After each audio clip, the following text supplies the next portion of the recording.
Good morning to all of you. Today we are discussing the numerical part of the chemical kinetics on the basis of rate of chemical reaction. कौन से basis पे? Rate of chemical reaction के basis के ऊपर हम numerical part को discuss करने वाले हैं, जिसमें देखो एक क्वेश्चन है हमारे पास फॉर द रिएक्शंस. किस रिएक्शन के लिए पार्ट पूछा है यहाँ पे? N2O5. कौन सा पार्ट है? N2O5 gives NO2 plus O2 in a liquid bromine. Liquid bromine is a medium to complete this reaction या decompose the compound. तो इस कंपाउंड के अंदर हमारे पास क्या गिवन था? N2O5 का disappearance at the rate of disappearance given है, मतलब minus change in concentration of N2O5 upon dt की वैल्यू कितनी है? 0.02. कितनी वैल्यू है हमारे पास? 0.02. और हमारे पास अगर इसका हम यूज करते पार्ट क्या रेट ऑफ रिएक्शन के लिए, इसका फॉर्मूला क्या होगा for this reaction? Rate of disappearance is equal to rate of formation. Okay, reactant to product. तो पार्ट होगा यहाँ पे रेट इक्वल टू, फॉर्मूला होता है हमारे पास minus change in concentration of N2O5 upon dt. But कितने हैं, कितने मोल है इसके? 2. तो ये क्या होगा? 1/2, या तो डिवाइड बाय 2 करेंगे. सेकंड पार्ट क्या होता है हमारे पास? प्लस क्यों लेना है यहाँ पे? Because of it is form, product form होता है, इसलिए इसको क्या लिया जाता है? प्लस डिवाइडेड बाय या 1/4 इंटू 1/4, या तो डिवाइडेड बाय 4 करो, या तो फिर इसको प्लस 1/4 इंटू, आप ऐसे भी लिख सकते हो, इस पार्ट को भी आप ऐसे भी रिप्रेजेंट कर सकते हो, माइनस 1/2 इंटू लास्ट में क्या होगा यहाँ पे? O2 के लिए plus change in concentration of O2 upon dt. और इसका मोल कितना है? एक ही मोल है, तो डिवाइड करने की जरूरत है क्या? यहाँ पे नहीं है. हमें ये पार्ट डिस्कस किया था, ये वाला पार्ट हमारा सॉल्व हो चुका है. हमें कौन सा पार्ट सॉल्व करना है? O2 के लिए सेकंड पार्ट सॉल्व करना है ना यहाँ पे. तो हम कंपेयर किसे करेंगे? We are comparing the term first, ये और लास्ट टर्म कंपेयर करेंगे हम सेकंड पार्ट के लिए. तो पार्ट क्या होगा हमारे पास? -1/2 into change in concentration of N2O5 divided by dt equal to कौन होगा? Plus change in concentration of O2 upon dt. आ गया? देखो ये माइनस साइन है यहाँ पे, minus change in concentration of N2O5 0.02. तो यहाँ पे क्या होगा? ओनली 1/2 इंटू, तो साइन तो हमारे पास यहाँ पे निकल जाएगी, तो यहाँ पे कितना होगा? 0.02 is equal to plus change in concentration of O2 upon dt. इसे सॉल्व करेंगे तो आंसर क्या होगा? 0.01 is equal to change in concentration of O2 upon dt. Got it? यह आंसर है उसका. नेक्स्ट क्या पूछा है? What would be the rate of reaction. तो रेट का क्या होगा? Rate into again this. Third part के लिए क्या होगा? रेट को इसके साथ कंपेयर करो, जो गिवन है ना उसके साथ कंपेयर करते चलो, जिसे ढूंढना है. तो हम रेट को किसके साथ कंपेयर करेंगे? इसके साथ ही. तो देयरफॉर थर्ड पार्ट में क्या मिलेगा हमें? Rate is equal to -1/2 change in concentration of N2O5 upon dt. Rate is equal to -1/2, minus sign तो निकल जाएगी इसकी, ये हो जाएगी प्लस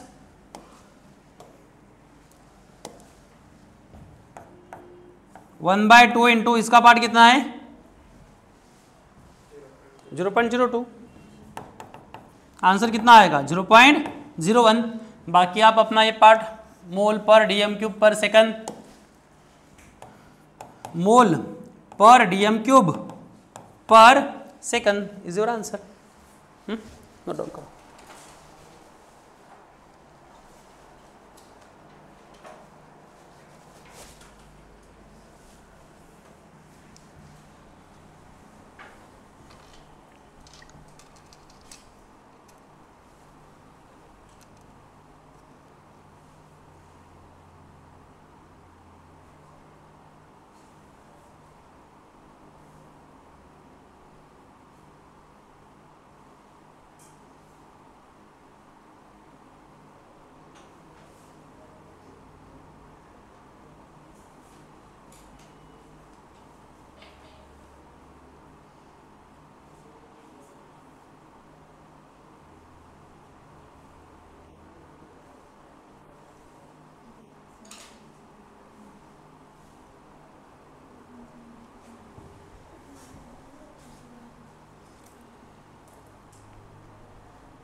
हो गया?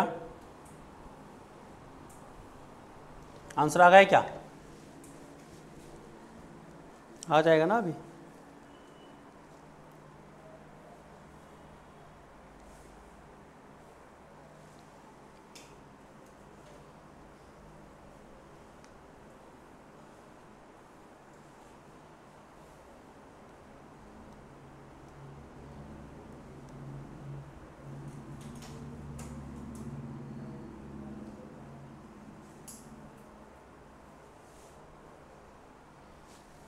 करो, हो गया? कंपैरिजन कैसे करना है पता चला ना? कौन सा? ये माइनस क्यों लिया ऐसे? गया क्यों? क्योंकि हमारे पास ये पार्ट क्या है given, minus change in concentration into 5/80। क्यों माइनस में है? क्योंकि ये क्या हो रहा है? डिसअपेयर हो रहा है। डिसअपेयर का पार्ट मतलब क्या? खत्म हो रहा है, डिक्रीज हो रहा है कॉन्सेंट्रेशन। तो कॉन्सेंट्रेशन डिक्रीज ये इंडिकेट कर रहा है माइनस, इसलिए ये साइन और ये वाला पार्ट क्या होगा? निकल जाएगा ना। तो बचा हुआ 1/2 इज देयर। जब भी आपको ये सॉल्व करना होता है याद रखना है, आपको कभी कभी एमसीक्यू में ऐसे कॉन्सेप्ट हो गया, प्लस माइनस में भी होगा, ये देखना है प्रोडक्ट ऑलवेज क्या होता है? फॉर्म होता है, और प्रोडक्ट की जो साइन होगी ऑलवेज पॉजिटिव होगी, और रिएक्टेंट गिवन होगा ऑलवेज नेगेटिव होगा। उसका रेट क्या होगा? ऑलवेज नेगेटिव, और प्रोडक्ट का रेट क्या होगा? Always positive. खत्म?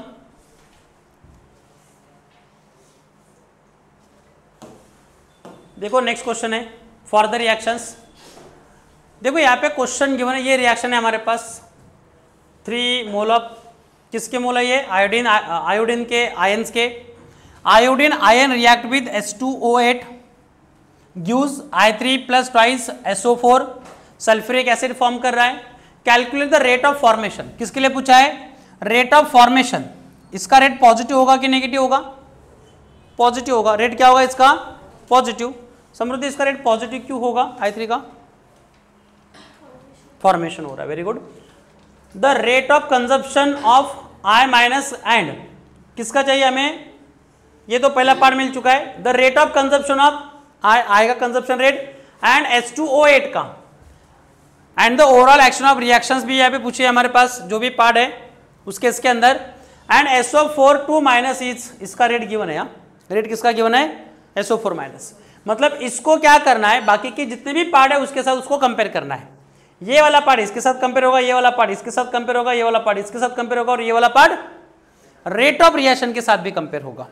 तो सबसे पहले इसका पार्ट रेट ऑफ इक्वेशन में कैसे लिखा जाएगा? इस रिएक्शन के लिए रेट कैसे लिखेंगे? इसका रेट इक्वल टू क्या आएगा? सबसे पहले पार्ट इसके लिए minus change in concentration of I minus upon dt।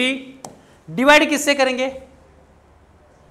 Divide करना पड़ेगा ना, क्योंकि कोएफिशिएंट है हमारे पास, कितने हैं? 3। या तो आप डिवाइड बाय 3 करो, या तो फिर आपको क्या करना होगा? मल्टीपल बाय -1/3 इंटू क्या आएगा? ये change in concentration of I minus upon dt equal to, second क्या है हमारे पास? H2O8। इसके कितने कोएफिशिएंट है? एक ही है, ना किया तो भी चलेगा। ये यहाँ पे क्या होगा? Again minus change in concentration of H2O8 upon dt equal to plus, कितना इसका? एक ही मॉलिक्यूल से, तो change in concentration of I3 minus form हो रहा है इसलिए प्लस, डिवाइडेड बाय dt। और यहाँ पे क्या होगा? 1/2 into change in concentration of SO4 minus 2 upon dt। किसका रेट गिवन है हमारे पास? इसी का ही रेट गिवन है ना, ये मतलब ये वाला पार्ट गिवन है हमें। Got it? तो फर्स्ट केस के अंदर क्या पूछा है? फर्स्ट केस के लिए क्या पूछा है?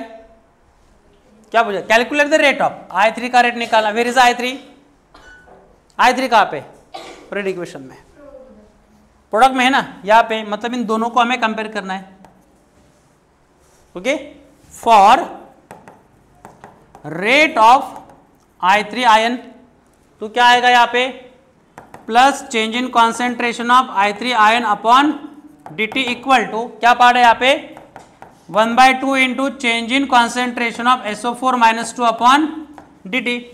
वैल्यू किसके गिवन है? ये चाहिए यहाँ पे 1/2 इंटू इसकी वैल्यू गिवन है, रेट गिवन है, इसका कितना है 0.022। सॉल्व करो, you can get the answer.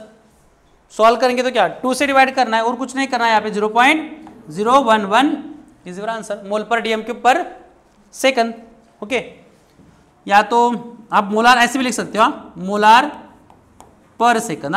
ये भी इसका यूनिट है, या तो फिर ऐसे दिया जाता है मोल पर डीएम क्यूब पर सेकंड, क्योंकि कॉन्सेंट्रेशन का यूनिट है वो। नोट। उसके बाद में आपको कितने और कौन सा पूछा है, H2O के लिए भी पूछा है एंड रिएक्शन का रेट भी पूछा है, मतलब इसको भी कंपेयर करना है इसके साथ, इसको भी कंपेयर करना है उसी के साथ ही।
आंसर आने के बाद बताना है मुझे क्या है तो।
आ गया आंसर?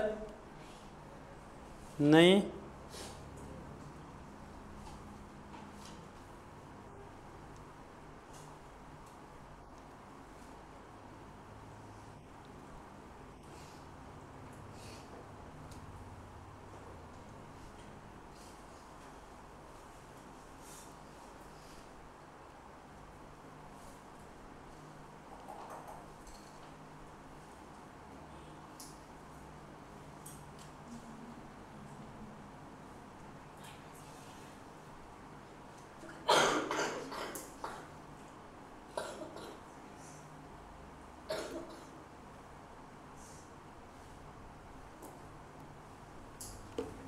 हो गया रे?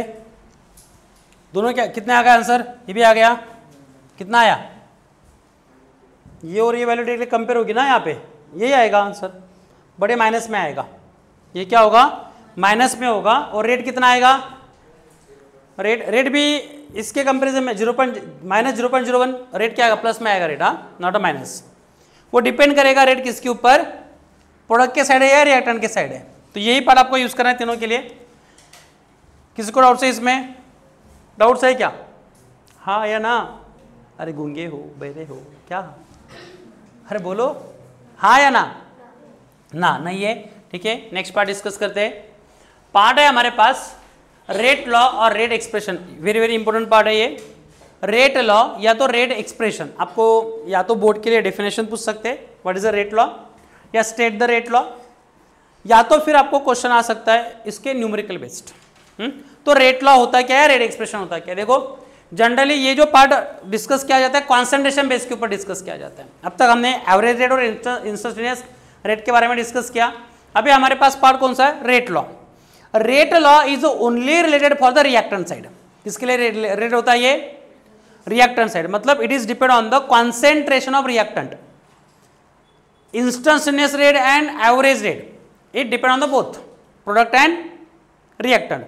और ये केस किसके लिए है हमारे पास? Only a concentration of product. मतलब कोई भी रिएक्शंस होती है तो इसको रेट किसके ऊपर डिपेंड करता है?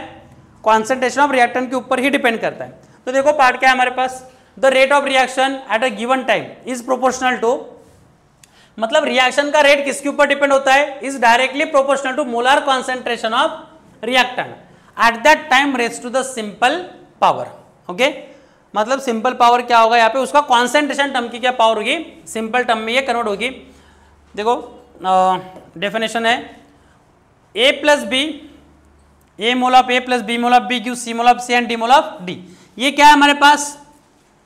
ये है रिएक्टेंट और ये क्या है? Product.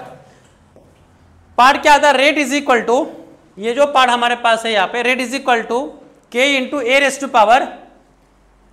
Power alpha and B raise to power beta.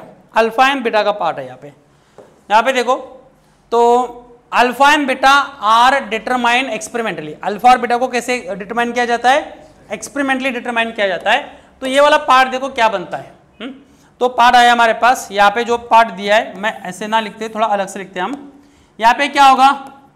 Rate is directly proportional to molar concentration of reactant only. Molar concentration of reactant. Okay, तो यहां पे क्या होगा? देयरफॉर रेट, मोलर कॉन्सेंट्रेशन मतलब क्या होता है?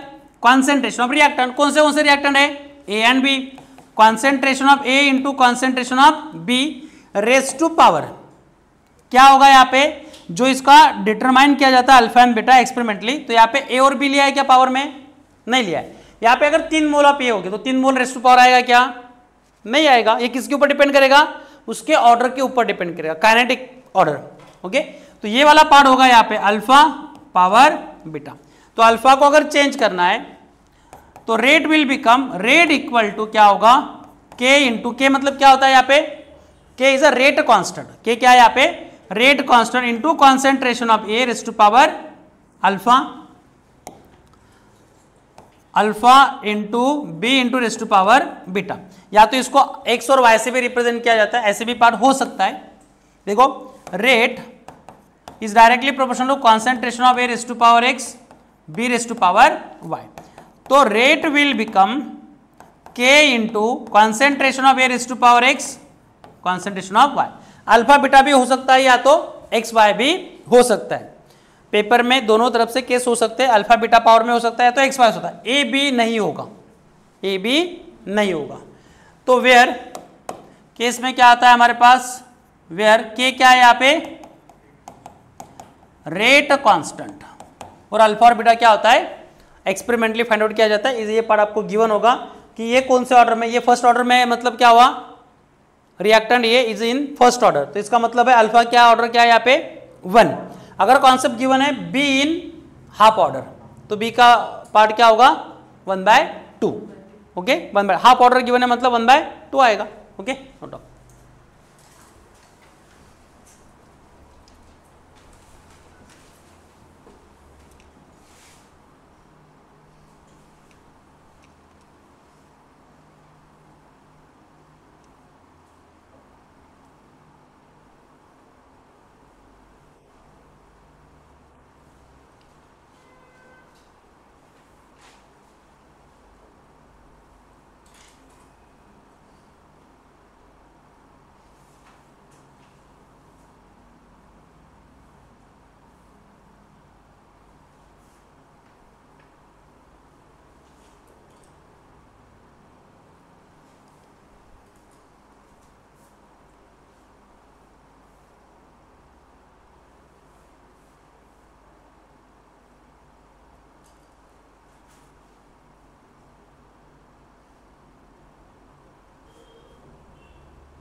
फिनिश।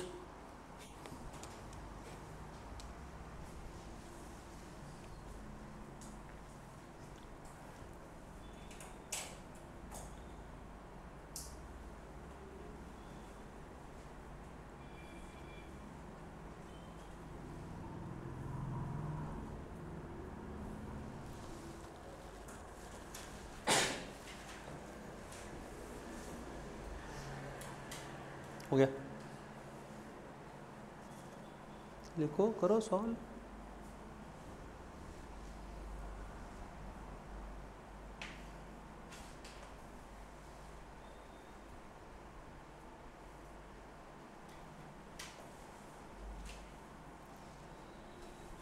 इसके ऊपर न्यूमेरिकल क्वेश्चंस पेपर में आते हैं, या तो एक डेफिनेशन भी आ सकती है आपको, तो डेफिनेशन लिखना है, डेफिनेशन के साथ ये लिख के ये वाला पार्ट लिखना है, या तो फिर एक्स और वाई का पार्ट लिखना है। हो गया, करो कट। देखो नेक्स्ट पार्ट है हमारे पास ऑर्डर ऑफ रिएक्शंस क्या होती है। Order of reaction is nothing but, अभी किसी भी रिएक्शन की ऑर्डर निकालनी है तो reaction may be in first order, may be in second order, may be in third order, may be in fourth order, may be in fraction order. Fraction order में भी reaction हो सकती है। ये पार्ट हमने SN1 SN2 के अंदर discuss किया था। SN1 का मतलब होता है substitution of nucleophile in order 1। Okay, chemical kinetics का पार्ट है, मतलब ऑर्डर क्या थी वहां पे 1 थी। SN2 substitution of nucleophile in order 2। तो इसी का ये पार्ट है। तो यहाँ पे देखो होता क्या है, it is a nothing but it is a sum of, it is a sum of किसकी सम है, ये पावर ऑफ, हाँ पावर की सम है, power of reactant concentration, reactant concentration is known as order of reactions. Example देखो यहाँ पे, अगर हमारे पास रेट गिवन है k into A raise to power x B raise to power y, rate law expression के अंदर पावर क्या है इसका, एक से उसका क्या है, मे बी ये क्या हो सकता है, अल्फा बीटा हो सकता है। कौन सा हो सकता है, अल्फा और बीटा। तो यहाँ पे ऑर्डर क्या होगी, order is equal to power जो भी गिवन होगी x प्लस वाई, तो ये क्या निकलती है हमारे पास, ऑर्डर ऑफ रिएक्शन निकलती है। Okay, note down. Reactant concentration in given rate law, in given rate law expression, किसमें, रेट लॉ एक्सप्रेशन में। क्या हुआ हर्षदा, क्या हुआ, कुछ नहीं।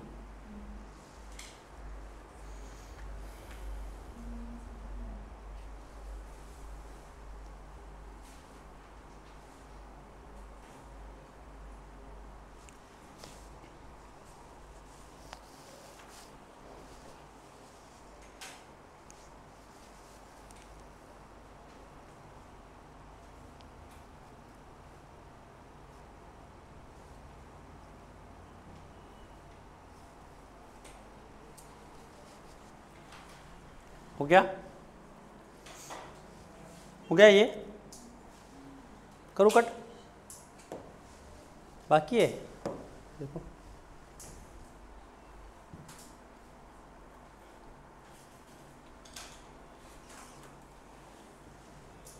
अभी कट करो।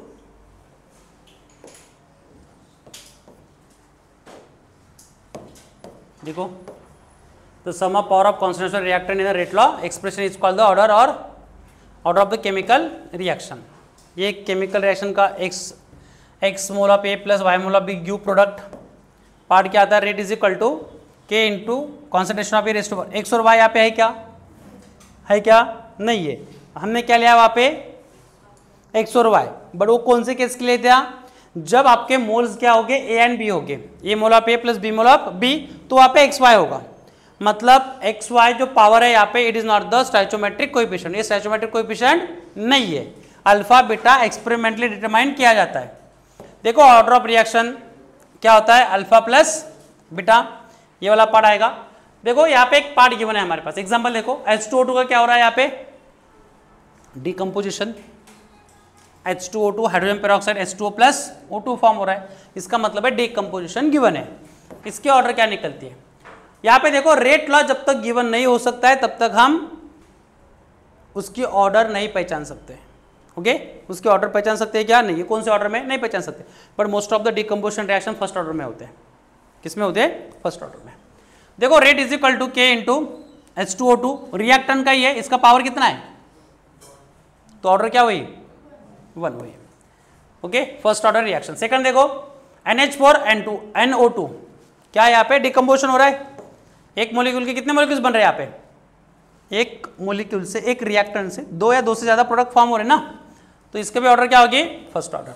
देखो radioactivity disintegration reactions are first order reactions, ये रिएक्शंस क्या होते हैं, डिसइंटीग्रेटेड रिएक्शन जो भी होगी ये कैसे होते हैं, डिकम्पोजिशन, ये फर्स्ट ऑर्डर में ही होते हैं। ओके, इसे नोट डाउन कर लो। और कुछ एग्जाम्पल है आपको याद रखना है कि वही पार्ट उसमें आता है।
नेक्स्ट है हमारे पास नेक्स्ट रिएक्शन, ये कौन से ऑर्डर में होगी? डिकम्पोजिशन है, हाँ है, सेकंड ऑर्डर में होनी चाहिए। ये 2 है, इसका मतलब ये सेकंड ऑर्डर में है नहीं है। हाँ, जब तक ये गिवन नहीं होगा तब तक आप बता नहीं सकते क्या है। तो 2 is a stoichiometric coefficient but this 2 is not the stoichiometric coefficient. Okay, जब तक आपको रेट लॉ एक्सप्रेशन गिवन नहीं होता है तब तक आप ऑर्डर नहीं लिख सकते हो। इसके ऑर्डर क्या आ गए? 2। क्या आएगी ये? 2। ये कुछ एग्जांपल है जो आपको एज इट इज मिल सकते हैं, कुछ पर्टिकुलर एग्जांपल्स हैं। यहाँ पे यस, अभी इधर यहाँ पे क्या होगा? होनी चाहिए ना 2 और 2। अब रेट लॉ जब तक नहीं आएगा तब तक हम नहीं बता सकते कि इसका ऑर्डर ऑफ रिएक्शन क्या होगा। देखो ये 2 रिएक्टेंट्स है, इसका पावर इसका पावर 1 and 1 एक्स और क्या आएगा? सेकंड ऑर्डर रिएक्शन आएगी। देखो यहाँ पे इसका 2 होना चाहिए। ओके, नहीं मे बी अलग भी हो सकता है यहाँ पे। हाँ, पर याद रखना ये 2 मत यूज करो, रेट लॉ एक्सप्रेशन से पता चलेगा कि इसकी ऑर्डर क्या होगी। क्या है यहाँ पे? NO2 O2 2 + 1 again 3, third order में आती है रिएक्शंस। देखो थर्ड ऑर्डर रिएक्शंस, ये लिख लो।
देखो नेक्स्ट पार्ट है हमारे पास CH3 CHO, कौन से ऑर्डर में हो सकती है?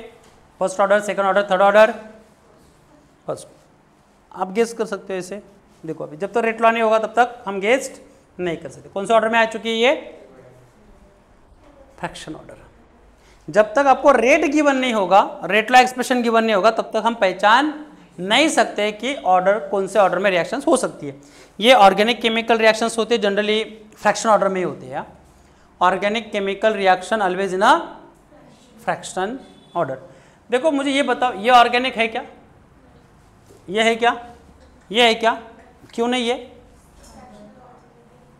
ऐसे थोड़ी है, ऐसे ऐसे नहीं है। वो ऑर्गेनिक है, फ्रैक्शन में नहीं है मतलब ऑर्गेनिक नहीं है, ऐसे होता है क्या?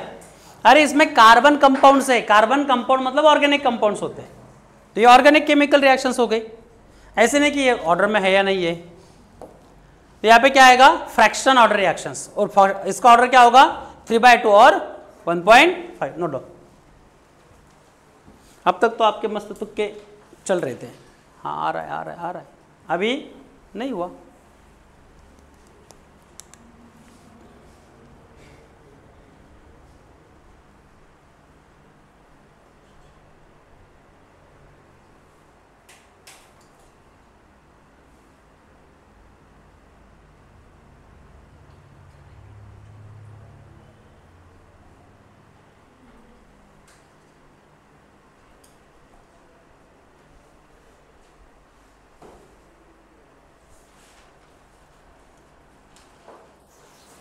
हो गया।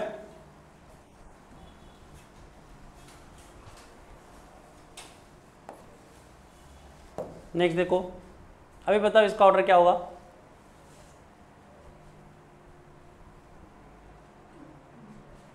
होना चाहिए ना, रेट लॉ जब तक नहीं आता है तब तक नहीं होगा। अभी क्या होगा समृद्धि, अभी क्या होगा? यस, क्या होगा? फ्रैक्शन में बताया तो भी चलेगा। 0.1 क्यों होगा? ये 1 है, ये 1/2 है, ये 1 है, ये 1/3/2 आएगा ना। इसका पावर क्या है? इसका पावर है 1, इसका पावर है 1/2, तो ऑर्डर क्या होगी? 1 + 1/2, तो 3/2 = 1.5। Got it? आप तो बोल रहे सेकेंड ऑर्डर है। देखो ये भी क्या आती है, फ्रैक्शन ऑर्डर में आती है, और इसके ऑर्डर भी क्या है इसका बता दो। COCl2, COCl2, हाँ नहीं पता हमें। जब तक यहाँ पे रेट नहीं एक्सप्रेस होता है तब तक नहीं होगा। तो फ्रैक्शन ऑर्डर 1.5। यहाँ पे ये प्लैटिनम है, ये गिव्स है यहाँ पे साइन ऐसे, ठीक है। इसका पहले पार्ट कैंसिल करके, जीरो ऑर्डर में रिएक्शंस। क्यों जीरो ऑर्डर में है ये? इसके बाद में गोल्ड का भी पार्ट आता है जीरो ऑर्डर रिएक्शन से, क्योंकि यहाँ पे ये रिएक्शन तब तक कंप्लीट नहीं होती है जब तक क्या नहीं होता है, कैटलिस्ट यूज नहीं होता है। क्या नहीं होता है जब तक? कैटलिस्ट। देखो NH3 का डिकम्पोजिशन तब तक नहीं होगा जब तक ये कैटलिस्ट प्लेटिनम वहाँ पे यूज्ड नहीं होगा। सिमिलर वे गोल्ड जब तक कैटलिस्ट नहीं होता है तब तक इसका डिकम्पोजिशन नहीं होता है। मतलब ये रिएक्शन कैटलिस्ट के ऊपर डिपेंड है, इसलिए जीरो ऑर्डर रिएक्शंस होती है। मतलब it does not depend upon the concentration terms. Note down.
हो गया?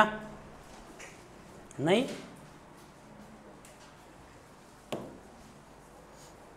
हो गया है क्या? नेक्स्ट ले लो, जिसका नहीं हुआ है बाद में वीडियो चेक कर लो। देखो यहाँ पे all catalytical reaction are zero order reactions. Zero order reaction is independent on the concentration of reactant. मतलब जीरो ऑर्डर रिएक्शन वो रिएक्शंस होती है जो कॉन्सेंट्रेशन के ऊपर डिपेंड नहीं करेगी, और जितने भी कैटालिटिकल रिएक्शंस होते हैं इन प्रेजेंस ऑफ कैटलिस्ट, ये भी क्या होती है? जीरो ऑर्डर रिएक्शंस होती है। और ऐसी रिएक्शंस कैटलिस्ट के ऊपर डिपेंड, कॉन्सेंट्रेशन ऑफ रिएक्टेंट के ऊपर डिपेंड नहीं करती है। लिख लो इतना पार्ट, नेक्स्ट वाला पार्ट डिस्कस करते हैं।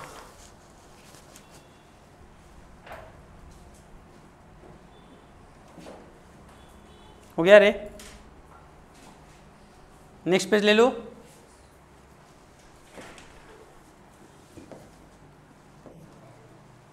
देखो अभी हमारे पास पार्ट है, न्यूमेरिकल पार्ट है। For the reaction 2NO plus twice H2 gives N2 plus twice H2O, the rate law is, इसका रेट लॉ गिवन है, रेट लॉ एक्सप्रेशन हमारे पास है। What is the order with respect to NO and H2, what is the overall order of reaction. ऐसे आप बता सकते हैं यहाँ पे ऑर्डर ऑफ रिएक्शन क्या हो सकती है, क्या होगी ऑर्डर ऑफ रिएक्शन, क्या होगी?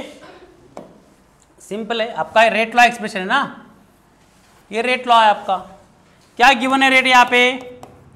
Rate is equal to K into NO, concentration NO2 अंदर है, वो जो 2 है वो कॉन्सेंट्रेशन टर्म का 2 है, मतलब यहाँ पे आएगा NO2 एंड H2। पावर क्या है इसका? कुछ भी नहीं है, मतलब इसका पावर 1, इसका पावर 1। तो ओवरऑल ऑर्डर ऑफ रिएक्शन क्या होगी? What is the order of reaction with respect to NO? तो यहाँ पे लिखेंगे order of NO is 1, order of H2 is 1 and overall order of a reaction क्या होगा? 1 + 1 = 2। क्या होगा? 1 + 1 = 2, क्योंकि NO2 की पावर क्या है? Not is there NO, 1 minute, हाँ, समझ में आया रॉन्ग क्या पे हुआ है। तो ये NO के टर्म में गिवन है हमारे पास, क्योंकि NO है यहाँ पे, तो उस केस के अंदर पार्ट रेट लॉ एक्सप्रेशन गलत हुआ है यहाँ पे NO raised to power 2 और यहाँ पे आता है H2। तो H2 का पावर क्या है यहाँ पे? इसका पावर तो ऑलरेडी 2 है, तो इसका क्या है? 1। तो NO का ऑर्डर ऑफ रिएक्शन क्या होगी इसकी? ये होगी 2, ये ऑलरेडी 1 है, तो यहाँ पे हमारा चेंज होगा पार्ट, और ये कितना आएगा? 2 + 1 = 3। ओवरऑल ऑर्डर कितनी निकलेगी इसकी? 3 निकलेगी। Okay, note down.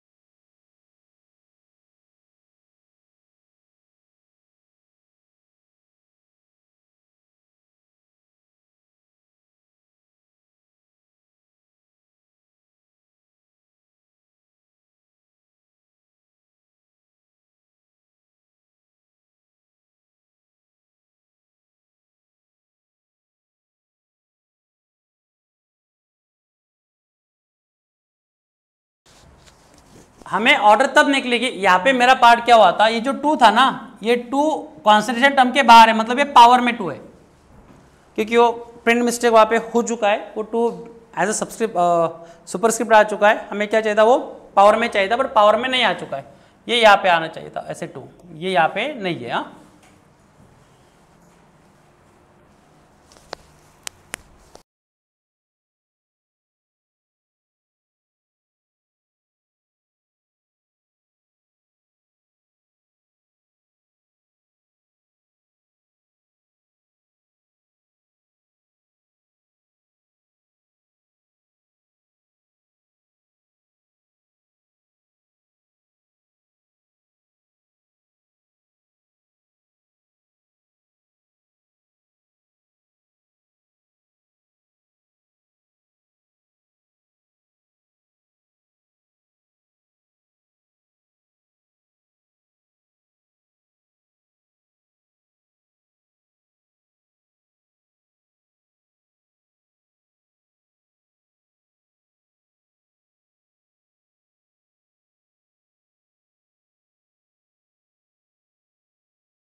तो इसकी ओवरऑल ऑर्डर कितनी निकलती है 3/2, 1 + 1/2 and this is the expression.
हो गया? अरे हाँ या ना, हाँ भी नहीं और ना भी नहीं, करूँ कट? हाँ नेक्स्ट, नहीं करना था, बाद में देख लेना अभी इसे। देखो थोड़ा करेक्शन कर लेता हूँ इसमें।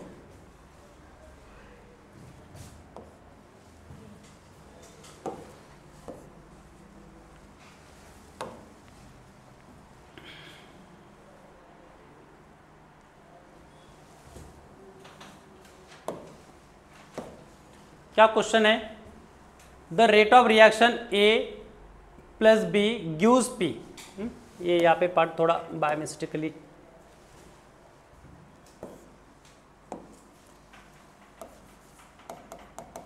A + B gives P is 3.6, मतलब रिएक्शन का रेट गिवन है आपको मोल पर DM³ पर second, when concentration of A is given, concentration of B is given, calculate the rate constant if the reaction in first order is in A and second order in B।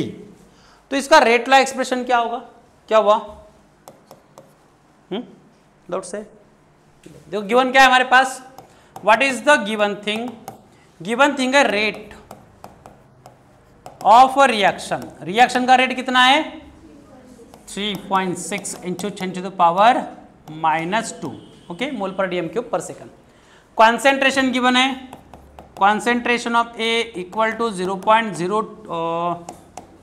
0.2 and concentration of B = 0.1।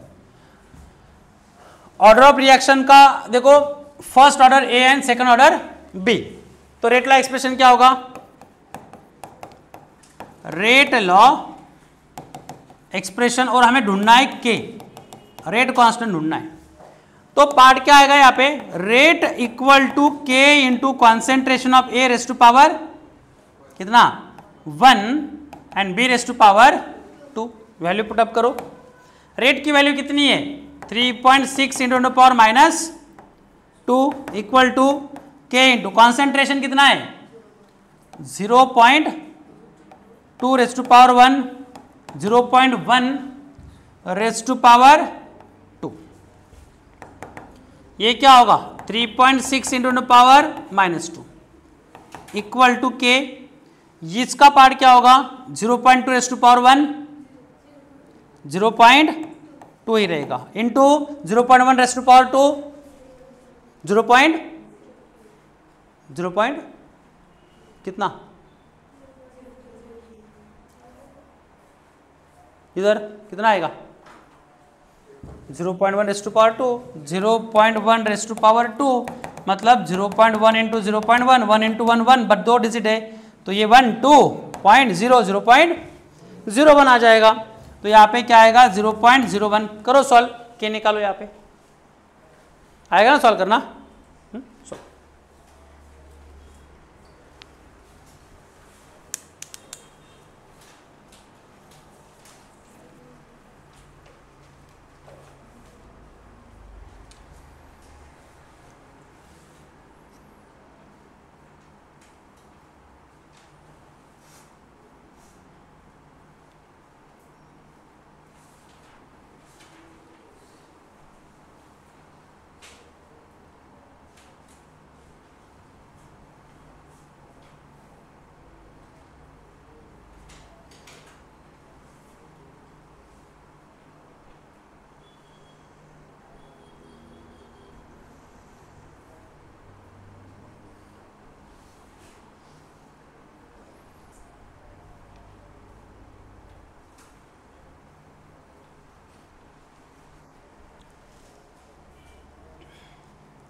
गया?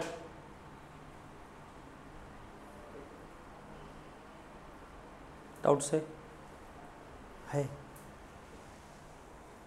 Answer कितना आया? 18। ठीक है, answer 18 आता है या नहीं आता है?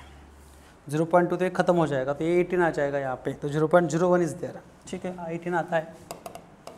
36 into power -2 upon 2 into 1 into power -2 equal to k। Therefore k will become, ये और ये कैंसिल होगा ना? हाउ? Very good, how?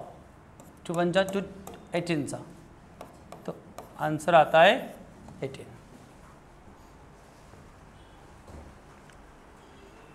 आ गया आंसर? ठीक है, यूनिट क्या होगा? हाउ? यूनिट क्या होगा इसका? यूनिट कोई बता सकता है इसका यूनिट क्या होगा? What is the unit of rate constant for a first order reaction, second order reaction, third order reaction? हर एक का यूनिट अलग अलग आता है। रेट कांस्टेंट के लिए यूनिट अलग अलग होंगे, हर एक ऑर्डर में यूनिट अलग अलग होगा। क्या हो सकता है इसका यूनिट अगर निकालना होगा तो? देखो इसका यूनिट क्या है, अब पहले लिख लो, मैं यूनिट बताता हूं आपको कैसे ढूंढना है। ये लिख लो पहले, यूनिट ढूंढते हैं इसके। यूनिट क्या होगा?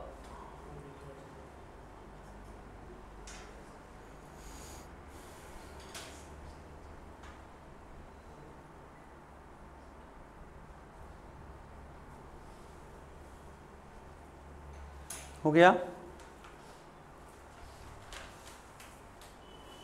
देखो यूनिट क्या आएगा? यूनिट हमारे पास फॉर्मूला है ये वाला ना, ये वाला फॉर्मूला है। रेट का यूनिट क्या है? मोल पर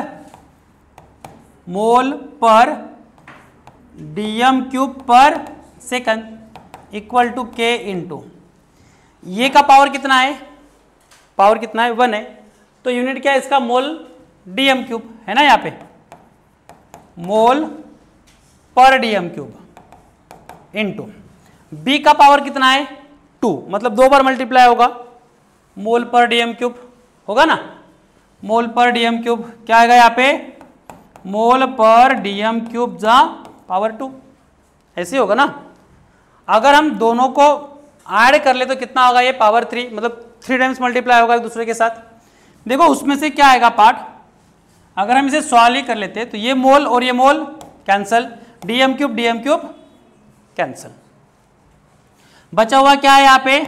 पर सेकंड। उस साइड में क्या बचा हुआ है? 2 बार बचा हुआ है, मतलब मोल स्क्वायर। यहाँ पे क्या आएगा? Dm cube raise to power -6, कितना होगा? -6। अगर ये पार्ट को इधर शिफ्ट करते हैं क्या होगा? के का यूनिट क्या निकलेगा? पर सेकंड। ये होगा मोल स्क्वायर, ये होगा डीएम रेज़ टू पावर -6, ये ऊपर में शिफ्ट होगा और यहाँ पे यूनिट निकल के आएगा पर मोल स्क्वायर। क्या आएगा? Dm raise to power 6 into क्या होगा आगे? सॉरी, डीएम 6 लिखा है ना मैंने, not a dm 6 is there, वो क्यूब ऑलरेडी है, हम उसको स्क्वायर में लिखेंगे। ये वाला पार्ट स्क्वायर में लिखना पड़ेगा। किस में लिखेंगे उसे? स्क्वायर में। DM cube square. ओके, तो यहाँ पे क्या आएगा? Cube square. तो ये पावर में शिफ्ट होगा तो ये अगेन माइनस होगा। तो यहाँ पे क्या आएगा? Mole inverse, mole square inverse. यहाँ पे क्या आएगा? Dm raise to power 3। तो पावर क्या होगा? ये पर डीएम क्यूब है, इसका माइनस, ये प्लस है, तो ये माइनस तो ऑटोमेटिकली प्लस हो जाएगा और आगे क्या आएगा? पर सेकंड। ओके, और इसको हम चेंज कर सकते हैं। देखो यहाँ पे मल्टीप्लाई किया तो भी चल जाएगा, नो प्रॉब्लम। पर मोल डीएम क्यूब मैं दोनों तरीके से यहाँ पे लिख दिया प्लस पर सेकंड। दोनों तरफ आप सॉल्व कर सकते हो। +6b और ये raise to power dm cube -2 वो भी। हाँ, लीटर भी लिख सकते हैं आप। डीएम को आप लीटर ले सकते हो, डीएम क्यूब का लीटर होगा तो ये क्या हो जाएगा फिर लीटर स्क्वायर हो जाएगा।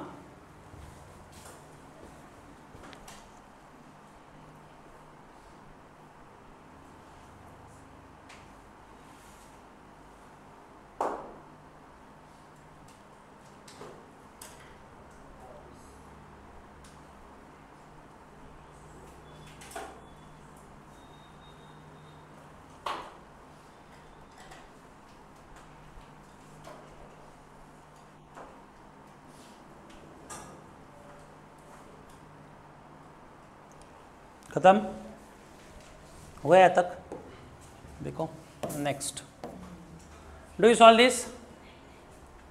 नहीं कर सकते हो? Do you solve this? Question क्या है, पढ़ो। For the reaction 2a + 2b, हाँ ऑर्डर क्या होगी इसकी, इस रिएक्शन की ऑर्डर क्या होगी, फोर्थ ऑर्डर होगी? नहीं होगी। क्यों?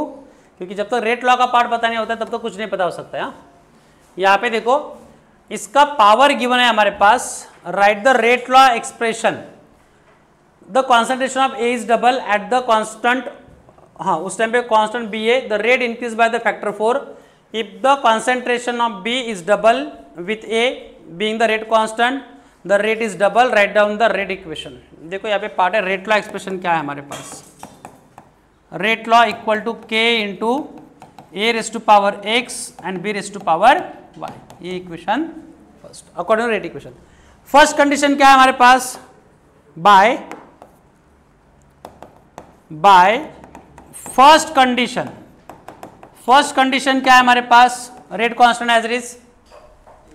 देखो यहाँ पे a क्या हुआ है, ये डबल हो चुका है, मतलब ये यहाँ पे था, ये हुआ है double, 2a raise to power x होगा, b एज इट इज है, b कांस्टेंट है तो b raise to power y, ये सेकंड। और रेट क्या होगा ऐसे केस के अंदर, rate increase by factor 4, rate कितने से इंक्रीज हुआ है, फैक्टर 4, मतलब 4 इंटू रेट आएगा यहाँ पे। बाय सेकंड कंडीशन,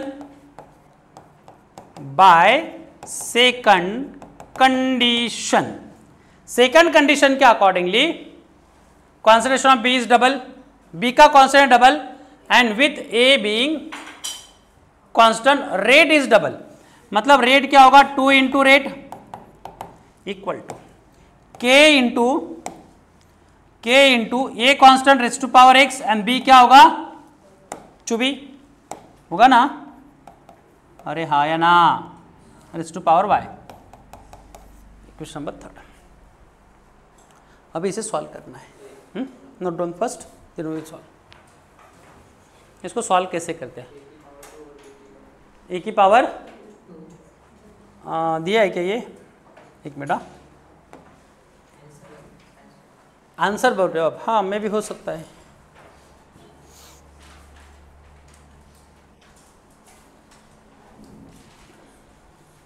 सॉल्व करना है, कैसे सॉल्व करना है,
हो गया।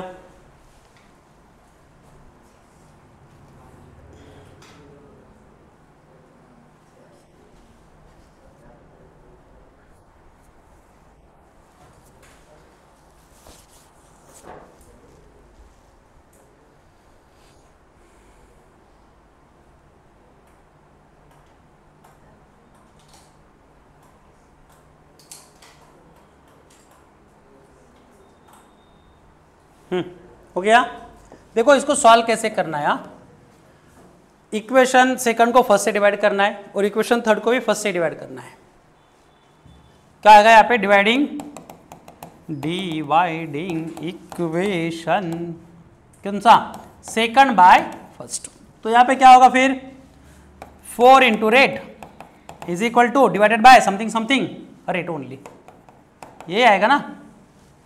रेट को रेट से डिवाइड किया, इक्वेशन फर्स्ट को इक्वेशन सेकंड से, के अपॉन के। यहां पे क्या आएगा? कॉन्सेंट्रेशन। देखो इसमें से पावर 2 को हम बाहर निकाल सकते, 2 को बाहर निकाल सकते है क्या? हाँ निकाल सकते। 2 क्या होगा? x के साथ बाहर निकलेगा। 2 raise to power x concentration of a raise to power x concentration of b raise to power y upon a raise to power x b raise to power y।